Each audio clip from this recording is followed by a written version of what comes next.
Okay, so I am going to jump back into where we left off before all this chaos started. Attitudes and emotions is the lecture that we were working on.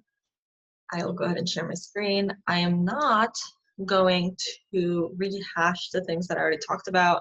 If you missed the last class or want a refresher, you can go through these first few slides here, and they are, of course, available for you.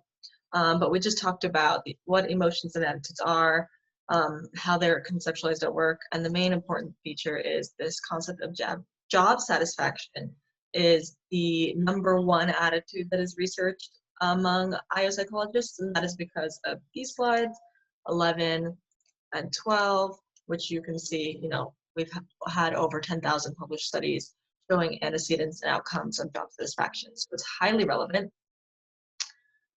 So I got through some of this stuff. So we ended here. So I'm going to go ahead and get started.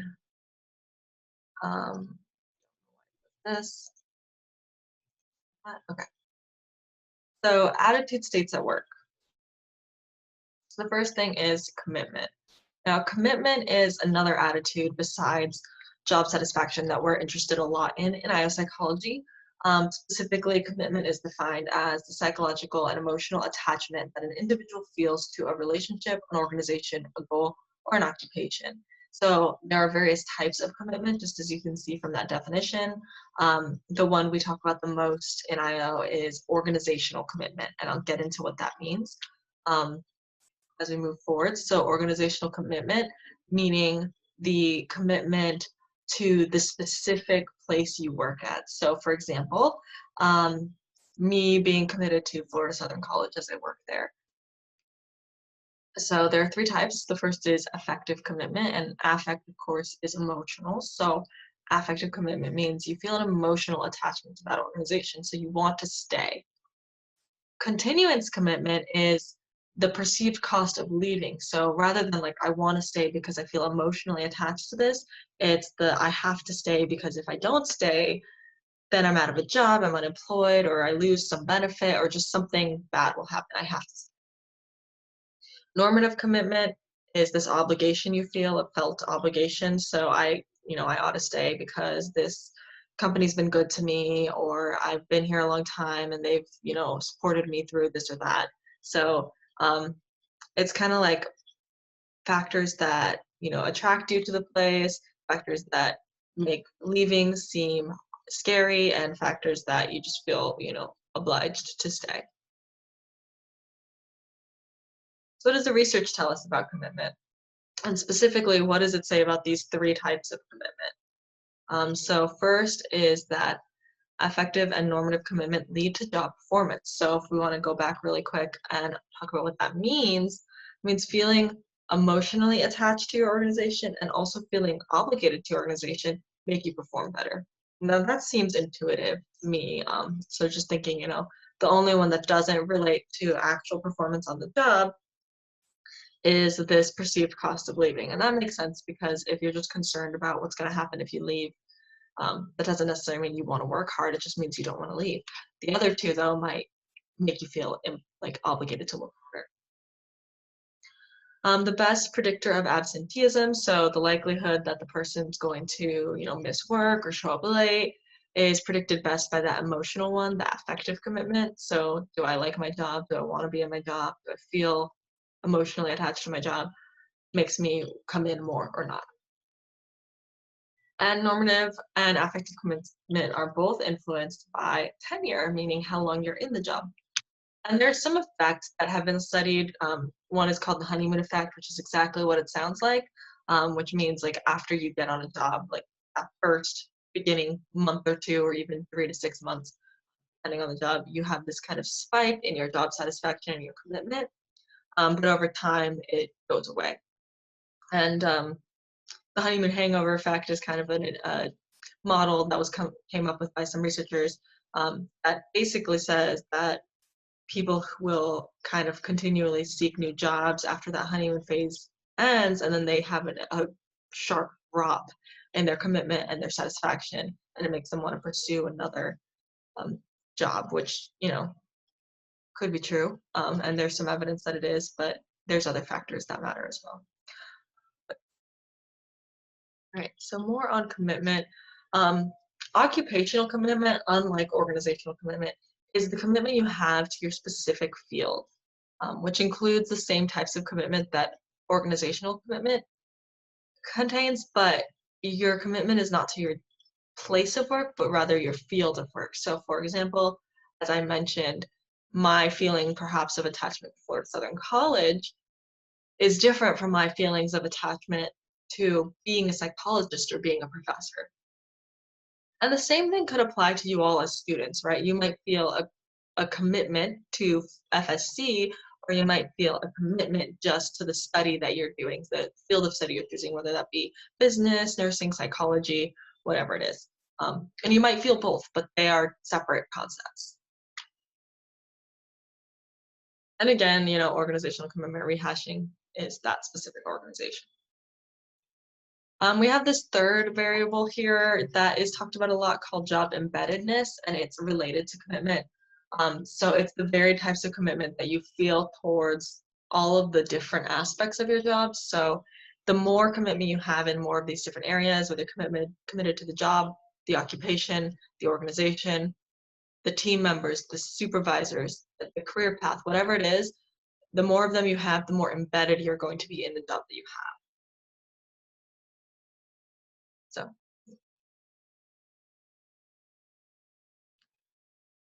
organizational identification is the process whereby individuals derive feelings of pride and esteem.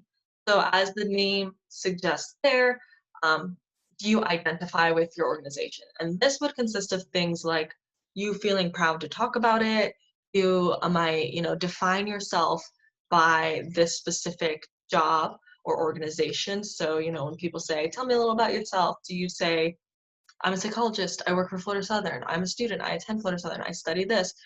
That's that identification. You define yourself, you identify with that organization.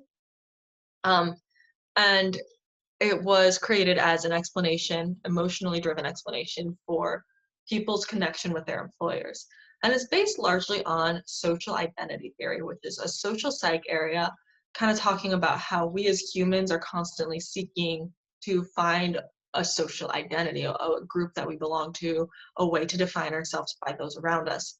And we do this by seeking our in-group, and we can easily move into one and more and other in-groups by what our race or gender is or other things like that, but it can also be our preferences, our likes, our interests, our jobs. We form groups around ourselves in this way, and therefore this theory applies heavily to work, because work is a heavily, incredibly social aspect of our lives for most of us. Even now, even as we work from home and I'm talking into my computer alone in my room or my office, I still am, in a way, identifying myself by the social interaction that I'm having here by teaching. And I'm identifying myself by my job, that is to provide this lecture to you. So, even though the way of work has changed, these things still apply. And so that's another thing that you might be interested in thinking a little more about, is how all of the social elements of our lives and the way that we operate as humans who want and need social interaction are being affected, and including in the workplace, by this massive change in our current system and our current way of doing things for the duration of, we're not sure how long, as long as this virus is still out there. And I definitely think that it is going to affect people psychologically immensely, some more than others, because some of us, and myself included, honestly, work a lot from home. I've done a lot from this office. When I'm not teaching, I pretty much work here, except for the occasional meeting. I work online all the time. So it's a bit more normal for me, but even for me, I'm experiencing these feelings of kind of disconnect from the rest of the world right now. So definitely think about that, in addition to all of the fears and worries and insecurities that are coming in the workplace along with the rest of our lives. But back to this concept of organizational identification. There are 4 different variations of identification, and these include identification, so do you define yourself, what I was talking about before in terms of the attributes of the organization, so just identifying with it broadly. Disidentification, in which you do the exact opposite. You don't want to identify with the organization. Maybe you work for a company you hate and you try to say, I don't do that, or I don't have that. And that was kind of my joke when I was working at the ale house as a server, which is, if you've never attended or been to an ale house, it is a sports bar. And at the time, I didn't watch any sports and I don't eat any meat. So it was odd for me to work at a place. Oh, and I don't really drink beer. So it was difficult for me to work at a place that prided itself on chicken wings and a broad selection of beers on tap and showing sports all day. And I worked there, and I liked working there, but people would ask me all the time, like, what beer do you recommend? What food do you recommend? And I would be like, I don't eat anything. So it was odd to work there, and if I had disliked it, I could easily have disidentified. I don't have attributes of that organization. There's also ambivalent, which you recall we talked about this during stereotypes and issues of discrimination. We talked about ambivalent sexism, which a lot of people misuse the term ambivalent to mean that the same as apathy, which is having no feeling whatsoever, but ambivalence actually means having two different feelings at the same time, or multiple feelings that may be apparently in contrast to each other, but they actually coexist. So this means you will have some features that you identify with and some you don't. And then neutral identification, which is when you are just completely neutral, and that's more of that apathy. I don't really take sides, I just do my job. So we all identify with our organization in one way or another, and it's going to probably fall under one of these 4 categories. What do you think? What's your identification? And how do you think people are, maybe changing the way they identify with their organizations during this crisis? If you, want to talk about that some more, I have opened up discussion forums in our weekly lectures in the portal. So the next big area that applies to attitudes and emotion is the concept of employee engagement. And this is a big one. Probably, we talk about commitment and we talk about identification for sure quite a bit, but I would say engagement is the next biggest one after job satisfaction in terms of how frequently it's talked about, and especially in industry. So, IO, as we've talked about, has a side that is more academic in nature, and it has a side that is more applied in nature. And the academic side are the researchers and the professors. The applied side are the people who go into industry, go into companies, and help them with their people problems, as we call it. And industry side is very, very interested in this concept of engagement. It's a huge trend. And engagement is defined as a positive work-related state of mind that includes high levels of energy, enthusiasm, and identification with one's work. So that identification piece is kind of in there as well. But feeling really engaged and just plugged into your job. It definitely has overlap with these 3 topics we've talked about: the job satisfaction, the commitment, and the identification or involvement. But it does have incremental validity, which, if you remember, means that if we're looking at it like a Venn diagram, the circles have a little bit of overlap, but there is still factors that it covers that are not covered. So engagement, we've studied it and found that it does have merit to stand on its own, even though it also overlaps with these other factors. Unlike the other factors of emotion, it's more motivational in nature. It has emotional elements, but it is motivational. So you can see how the emotion lecture, is going to plug back in a little bit to the motivation lecture. If you're engaged, you're also motivated, or you are motivated to be engaged. They go hand in hand. It's also theorized to be the opposite of burnout, which we will talk about in depth in the next lecture on stress. Burnout is kind of what happens to us when we're overly stressed. And I'm sure you've probably heard the term before, but if you haven't, we're going to, define it very clearly. So moving on and kind of skipping a little bit on burnout, because we'll come back to that in stress, engagement specifically is made up of 3 factors. The first factor is vigor. Vigor is this high level of energy you have while you're working. Really plugged in. Now you're really you're just hyped, you have the energy, you have the motivation, you can get it done. I don't know if you've ever experienced, a day when you're sitting in front of your laptop or you're out at work or whatever it is you're doing, and you just feel like I have the energy to do this, versus days where just like the thought of even, putting your hands on the keyboard is just exhausting. I definitely have both, but vigor is that energy level.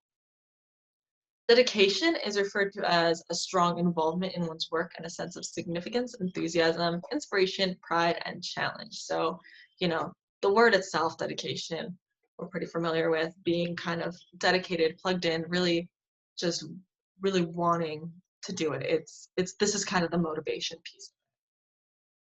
And then finally, absorption is being fully concentrated. So engrossed, that time flies by almost. You don't even really realize the passage of time. You have no distractions. You are absorbed.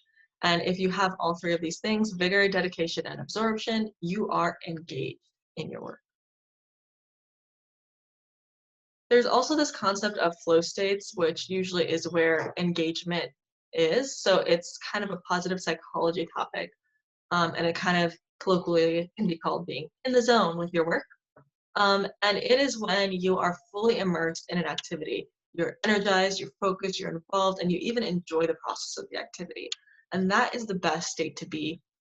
And they say, as you can see by this chart here on your screen, that this state occurs when you're in a good match between your challenge and your skill. So the challenging level of the work and how skilled you are, if they kind of meet perfectly, then you're going to have flow state. But if the work is too challenging for your skill level, you're going to be in a state of anxiety. And if the work is not challenging enough and you're too skilled, then you're going to be bored.